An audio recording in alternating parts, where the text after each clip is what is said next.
Pengambilan keputusan adalah suatu inti dari semua aktivitas manajerial dan organisasi. Setiap tindakan atau kebijakan yang ada strategi yang dilakukan oleh individu maupun organisasi berawal dari suatu keputusan yang ada. Dalam dunia ini yang semakin kompleks dan dinamis, penguasa terhadap teori-teori pengambilan keputusan menjadi sangat penting, tidak hanya bagi manajerial atau pemimpin, tetapi juga bagi individu yang terlibat dalam pengelolaan sumber daya, penyelesaian masalah dan perumusan kebijakan. Definisi teori pengambilan keputusan menurut Dr. Harbania adalah seperangkat prinsip, konsep, dan kerangka kerja yang digunakan untuk memahami, menganalisis, memandu proses pemilihan suatu alternatif tindakan dari sekumpulan pilihan yang tersedia.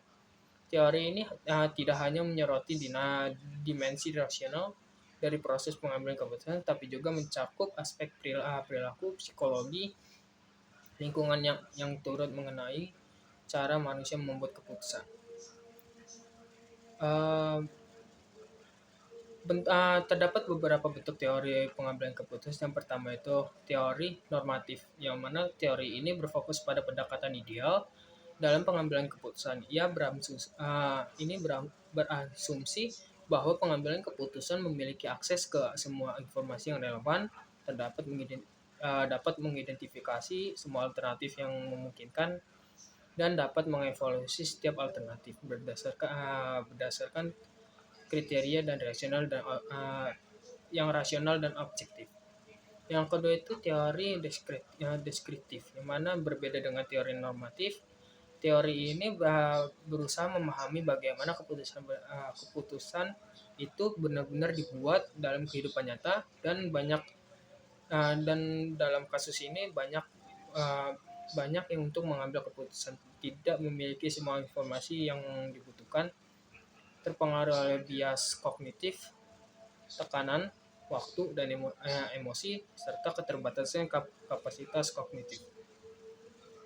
Teori ini berkembang di psikologi kognitif dan perilaku, dan sering berkaitan dengan teori seperti respon teori, heuristis and bias, serta model intuisi dan psikologi.